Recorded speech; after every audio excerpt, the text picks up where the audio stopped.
Hi, I'm Desiree Hadley, And I'm Andrea Mason with Newark People's Assembly. and welcome to another episode of Hold the Line with Mayor Baraka. Mayor, how are you today? I'm good. How are you? Good, good. And so we have a number of topics we're gonna discuss today. We're gonna do our COVID-19 check-in. We're gonna discuss the COVID vaccine mandate. We're gonna talk about the legalization of marijuana, the need for a peace week, and we're gonna let you, open the floor for you to discuss what's on your mind. All right. Dangerous. So let's discuss COVID. Let's start with the check-in. Yeah. So according to this Monday's Facebook Live update, the city of Newark and the state of New Jersey is experiencing a slight increase in positive COVID cases. Right. Right now, on a 3-day rolling average, our test positivity rate is at 3.72%, and our test positivity rate on a 7-day rolling average is at 4.88%. Given your experience on being faced with this pandemic since 2020, where do we now stand, and do you foresee things getting worse before they get better? Well, in Newark, we've been anywhere between, we were under 1%. Right. 0 point. Now we're teetering anywhere between 3 and 6%. Every 3-day, average that we test, 7-day average. we need to go down, right? We need to consistently go down. This variant is very, very contagious, and that's the problem. And we need as many people to be vaccinated as humanly possible. We've reached a 70% plateau in the city, a good point. 70% of the city 18 and over has received at least one shot, right? So that means we're going to get there, So I'm confident that we're going to get where we need to be. We just need to get there faster. Right. Yeah, because the variant is not waiting. So since the beginning, when vaccinations were first available to everybody, we've been pushing it, encouraging everybody to get vaccinated, some of which do, some don't. Do you think we've lost credibility in the community because a booster is now needed? No, I think the credibility issue was the problem in the beginning. And I think there's a lot of blame to go around because it was too political. The Democrats were going extra hard at Donald Trump, and they were saying things they probably shouldn't have said during that time, and a lot of things that were going back and forth. So many mixed messages and information, people don't know who to believe or which direction to go in. The booster shot is just like a flu shot. Like, you have to take the flu shot every year. Why? Because there's a variant. There's a bunch of variants of the flu, and you have to take it, and you're not even sure that if the flu shot you're taking is going to deal with the variant of the flu that you're going to get. The doctors, the medical community, make an assumption based on a whole lot of medical kind of data. And we would get the flu shot and still get the flu. And they don't say that because you get a flu shot, you're never going to get the flu. It says that it'll prevent you from dying and being hospitalized, which is the same thing that the coronavirus vaccine is saying, that you're not going to die or be hospitalized. And that's what people have to understand. And if there's a new variant that learns the vaccine, then at some point the vaccine will become, useless. So the Pfizer vaccine was recently approved by the FDA. Do you believe that this will help encourage people to further get vaccinated? I don't know if it encourages people. I think what it does, though, it takes away people's excuses. Okay. Because there's a lot of excuses, and people are pushing that. So the people that don't want people to be vaccinated are not just resigned to saying, I'm not going to get vaccinated. They want to make everybody else not be vaccinated too. So they're out here pushing all of this stuff. Some of the information they put on social media is just outright false. And people pull it and they spread it.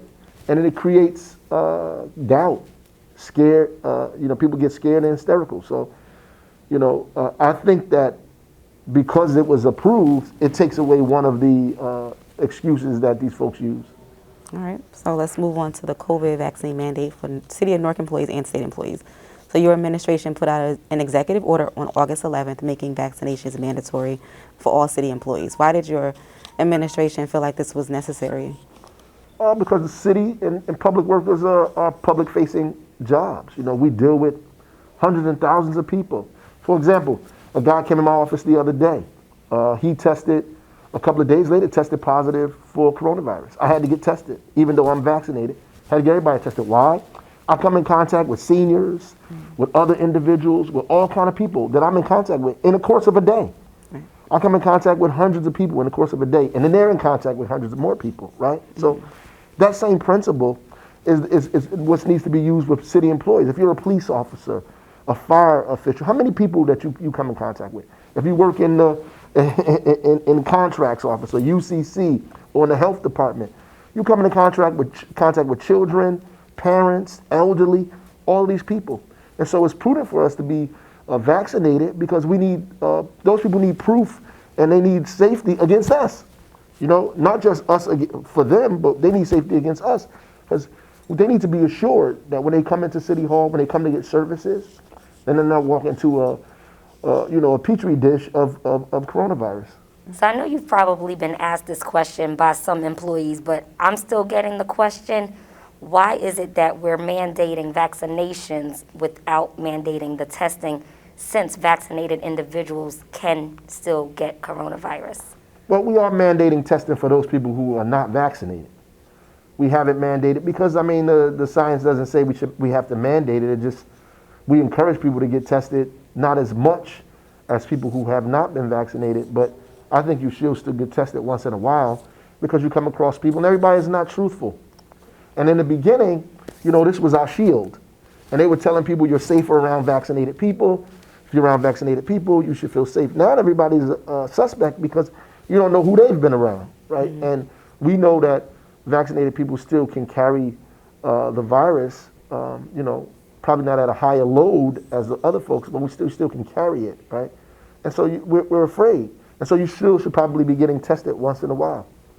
We just don't want to send confusing messages to people because they'll use that. So why should I get vaccinated if I'm gonna still have to get tested? True. All right, so the next question is a little involved, so Yeah. bear with me. So here in New Jersey, in the tri-state area, we've been wearing masks and following strict COVID guidelines, right? We were doing all that was necessary to help defeat COVID. Unfortunately, other states within the nation have not been doing these things. Large portions of our populations in states such as Texas and Florida, to name a few, refuse to enforce strict guidelines. Their residents refuse to wear masks and they refuse to get vaccinated. Many believe because of this, COVID might be here lingering for years. And what do you say to those individuals who live in this area, such as New Jersey, New York, who feel like we're taking on the brunt of the pandemic, and even though we do everything necessary, we continue to feel forced to follow rules that other states get away with not following? Well, I don't disagree with that sentiment, but I want to tell you, it's always, even in your workplace, there's always a few people who's going to be on the front line doing most of the work. It's going to carry the heavy lifting of everybody. And if it's going to be me, I'm fine with it. Right. At the end of the day, I think about how worse it could be if everybody did what Florida is doing. If every state did that, how terrible the situation would be in this country. And I'm glad, and in this state, I'm glad that we are doing what we're doing because you can see the results. You can see the leadership in Florida, the leadership in Texas. All of these people are passing coronavirus around. When school first opened up in Florida, they had a third of the school, they had to shut down, school system had to shut down. Kid goes to school and dies. You know, elementary school student dies, right? So this is not a joke. And unfortunately, some people have to get burnt by fire to see that it's actually hot. And I'm just prayerful that we don't have to deal with that in a large scale in New Jersey the way other people do. All right, so we can move on to the marijuana legalization topic. So the city of Newark has decided to opt in to legalizing the use and sale of marijuana. Regulations were set via an ordinance that the municipal council voted on. So why does Newark think legalizing the sale and use of marijuana would be beneficial to the city as a whole? Well, here's my take, and I know everybody has different opinions. It's legal now, right? So there are people now trying to make you do all kinds of extra things that's going to get us sued because you can't treat the marijuana industry differently than you treat any other business or industry that comes into your city. And you're not going to stop people once it's legal if they sell it in Irvington, in East Orange, in Elizabeth, and Union, they're just going to buy it there and come to your city and smoke it, right? It's best that we regulate it in the city to have some kind of idea of how you want it to govern itself. So it's not out of control the same way, which I believe the alcohol industry is, you know? They can just set up and do anything they want most of the time on any corner. With this, we determine how many places of business that we can actually have. You can't go over that number.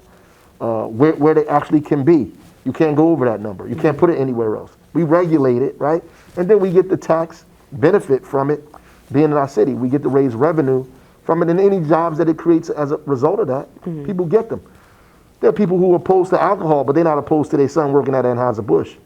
You understand what I'm saying? They might be opposed to drinking, but they certainly ain't opposed to them being the executive director of Coors, right? So at the end of the day, all of that is going to, play itself out. We just have to be able to regulate it. It would be a detriment to the city if we did nothing.